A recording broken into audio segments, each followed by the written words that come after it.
First of all, the only known cure for fear is action. And fear is the primary emotion of being an entrepreneur. Somebody once described the being in the Army as 27 hours of boredom and 1 hour of, or 23 hours of boredom and 1 hour of terror. And there's an element of that too. And your biggest threat to your enterprise is your own mind and your own conditioning at a mammalian and reptilian level to not die, and that at a neocortex level to be seen as different or not fit in. And so the only way to overcome those fears is action. You have to touch your fears until they become strengths. Is another way to look at it. Number two, conviction is a conversation starter. You don't need a talk track and a pitch. You really don't. You need to know what you're selling and who you're selling it to and all that. But the first sentence is the one that matters the most. And that comes from conviction. And it's a conversation starter, because if you can express your conviction, somebody can go, well, tell me more about that. Or somebody can go, I don't want to hear, oh, I don't believe that. And now they don't waste your time. Number three is please do not ever focus group your mission or your message. These are yours. You don't need a focus group to tell you. I love data and you can A/B test, campaigns, but whatever your mission is that you're here to do, and this fuel behind this idea that you're investing in, and whatever your message is, which is your message is what you really want to say. It's not what other people want to hear.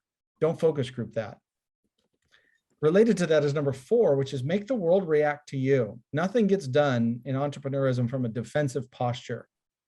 It's a series of just moon launches over and over and over again, seeing what happens, iterating, coming back, and making the world react to you instead of reacting to the world. Next up is freedom requires healthy systems.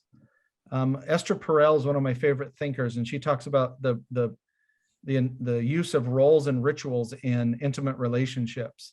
And roles and rituals as an entrepreneur are really important too, and especially most importantly is self-care. That is the first system to create. Then there are creativity systems and productivity systems and operational systems, but if you don't have your self-care system figured out, it's going to affect your enterprise. It's by its own, just because that's what happens. It's almost a natural law. Next up is learn the difference between focus and awareness. I got this from my business partner, Emily's dad, Bill, who's become a dear friend. And he said that one piece of advice he has for all entrepreneurs is to learn the difference between focus and awareness. Keeping in mind, as the creatures that we are with our optic nerves and the way our eyes are designed, we can only focus on one thing at a time. Multitasking is a myth. Multi-thinking is real, if you have ADHD in particular, but multitasking is a myth. And so you need to, so the difference between focus and awareness is focus is what is important right now, and then there's a general awareness. So for example, cost, the cost of doing business, that's the thing to be aware of. The thing to focus on is revenue. Revenue cures everything, or profit cures everything really in business. And there's a lot of that, where there's a lot of things that will come at you that will feel like opportunities, but they're really distractions. And you have to be really almost brutal about what you give your focus and awareness to, because you can be overwhelmed. Next up is intuition is data. And this is where we get into sort of the mystical side of business and being an entrepreneur. And Stephen Pressfield writes extensively about this in his books, The War of Art in particular. Is intuition is different than instinct. Instinct is a survival response, and it is frequently wrong. Unless you're actually in a violent or dangerous situation, our minds are not that sophisticated. Our mammalian minds, our reptilian minds are not that sophisticated. Intuition is something different.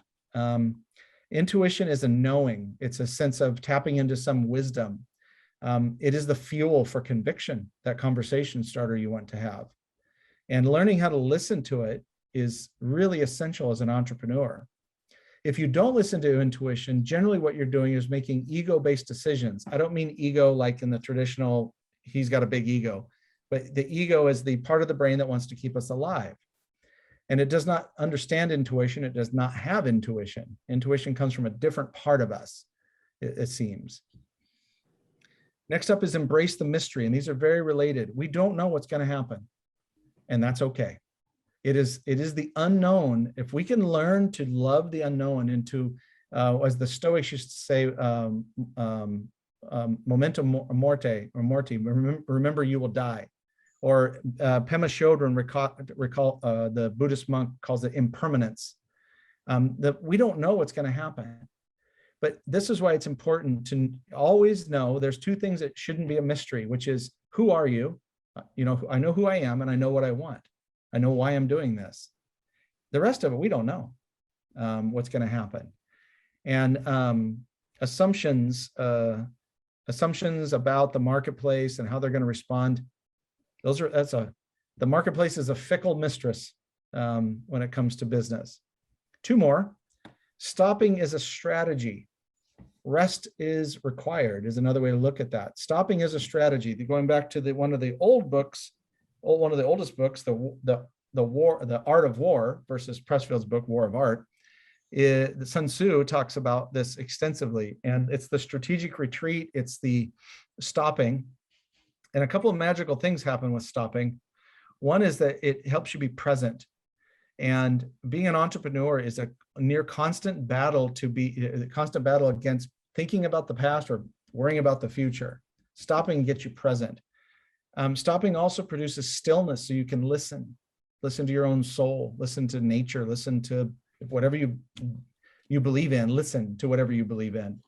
And then there's stillness, which is a chance to just breathe for a minute. And I am convinced if we spent 2 or 3 minutes once or twice a day with some conscious breathing, our enterprises would run better, be more profitable, and be better branded. It's that we forget to stop because, you know, there's a variety of reasons. Finally, and maybe above all, fuck the formula. There are no formulas. The only formula there is the formula for selling formulas.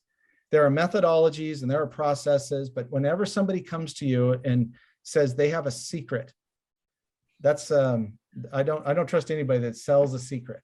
And so this doesn't mean not to take advice or listen to mentorship and things like that, but it just means that make your own music, do your own thing, and create your own way of doing something. And my mentor over the years, a man named Ron Price, one of his many Ron Priceisms is, all systems are flawed, some are useful. And I would paraphrase that as all formulas are flawed, some are useful for a while.